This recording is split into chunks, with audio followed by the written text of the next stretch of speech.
Greetings po mga kababayan. Hariwa sa mga oras na ito, kayo ay nasa mabuting kalagayan. Alright? So hindi pa po nakakilala sa akin. Ito po muli si Atty. Rogelio Wong ng Batas Pinoy.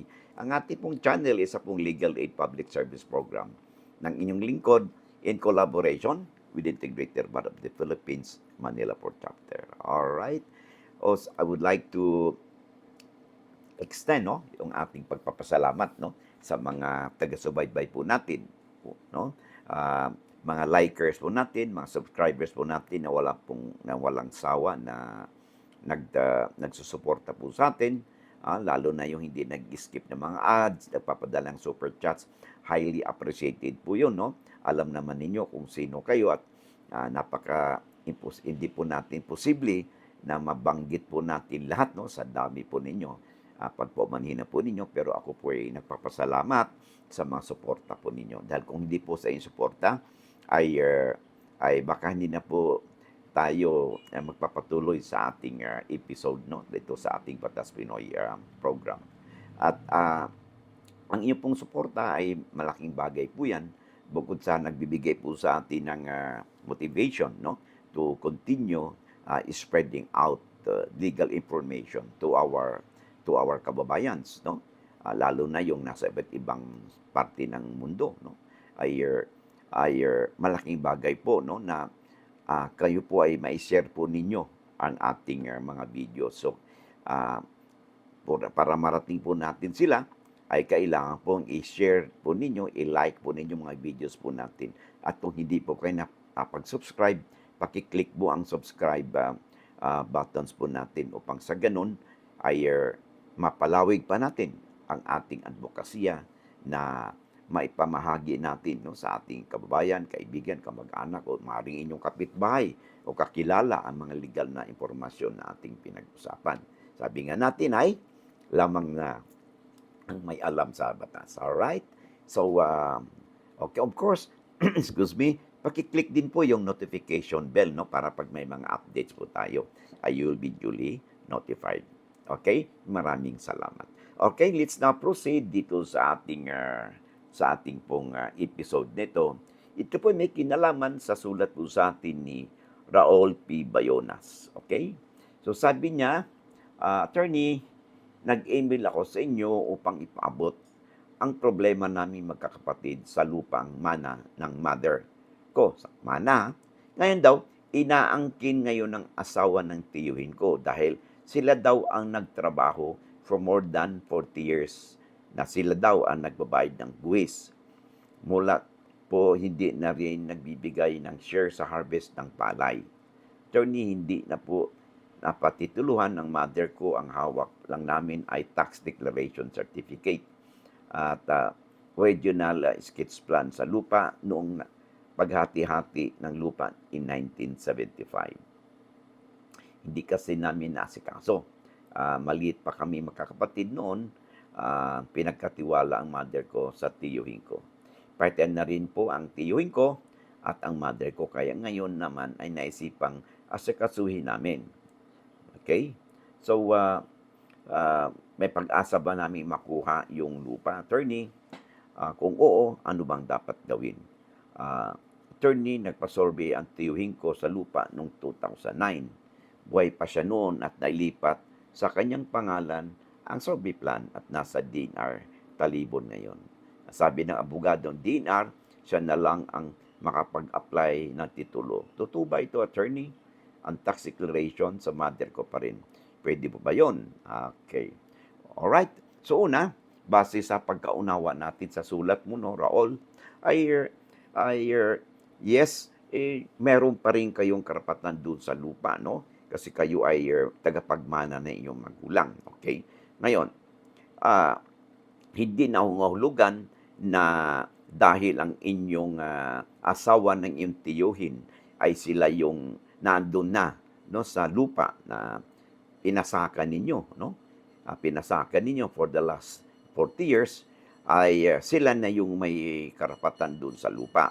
And then, dahil nagpasorbe ang tiyuhin nyo bago namatay, at sa kanya nakapangalan yung sketch plan, yung pong hindi po magiging conclusive niyan kasi kahit na tumdik ang hari, pwede po magpa-survey. Meron ka lang isang papel na pinanghahawakan, no?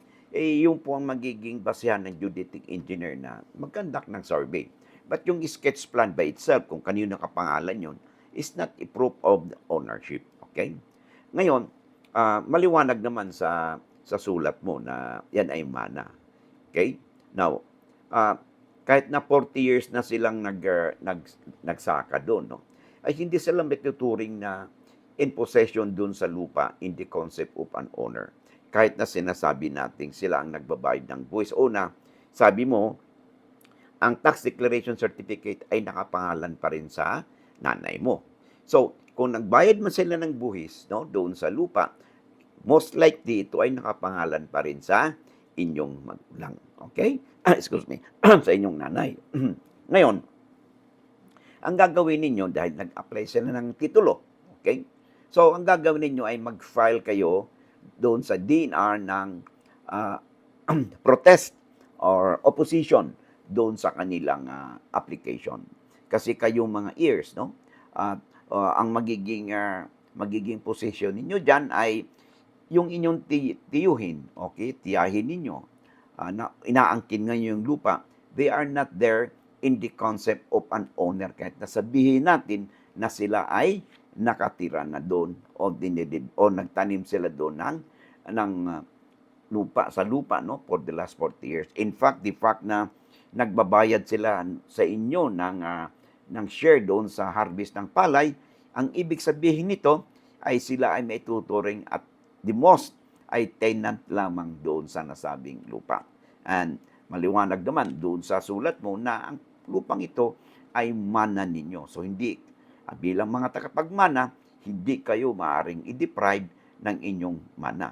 Well, kung ang sabi sa inyo ng abogado doon sa DNR ay mas may karapatan yung tiyahin ninyo na umangkin, no? Kasi maaaring nag-apply sila, maaaring ninyong kontrahin yan, i-oppose ninyo, mag-file ka ng protest because the sketch itself does not prove na may better right sila.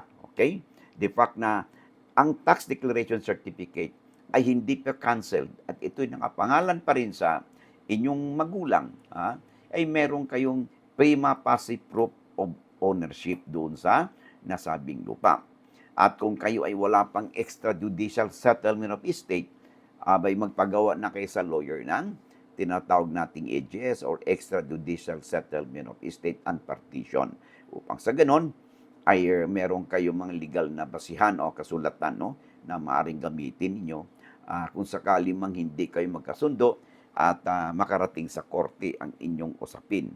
So makipag-ugnayan ka sa inyong lawyer and then upang maisagawa ang kakibat na mga legal na hakbang katulad na halimbawa ay mag-file kayo ng petition for action reinvindicatoria, okay? Wherein kasi inaagaw na sa inyo yung lupa at wala kayo sa possession ng lupa. So, with damages, no, action reinvindicatoria to recover ownership and possession of that property with damages, of course. Okay? So, and of course, kaakibat nito, meron kayong ding AGS, no? Kayong magkapatid. So, magkaroon kayo ng partition din doon sa lupa. Okay? So, yan po ang inyong gagawin, no? At harinawa, no? Magkaroon kayo ng kasunduan dito, settlement. Kung hindi, ay no choice na kayo kundi dalhin ng inyong usapin sa korte. Okay? Upang sa ganun ay makialam na po ang korte na i-adjudicate ang inyong mga issues at kung mapatunayan ninyo, no, sa inyong mga ebidensya sa dokumento ninyo katulad ng sinasabi mong tax declaration certificate na nakapangalan pa sa inyong magulang, malaking bagay po yan. Okay? So hanggang dito na lang muna tayo, no? At harinwa ay nabigyan natin ng kasagutan ang sulat sa atin ni Raul. By the way, bago tayo po magtapos, pwede mo pang makisuyo sa inyo, no? Kung hindi kung interesado po kayo sa mga libro pong pinopromote po natin, ay paki-screenshot lang po yan, no? Ang mga librong ito po ay highly recommended sa inyo, particularly, no? kahit hindi po kayo lawyers, no? Yung legal handbook, A Daily Companion for All, at saka ito pong Handbook on Our Bill of Rights. Ito pong dalawang librong ito, kahit na hindi po kayo lawyers, no? Malaking bagay po ito na magkaroon kayo sa inyong workplaces, sa inyong bahay, no? For your reference purposes kung sakali mang may interest kayo doon sa batas, no?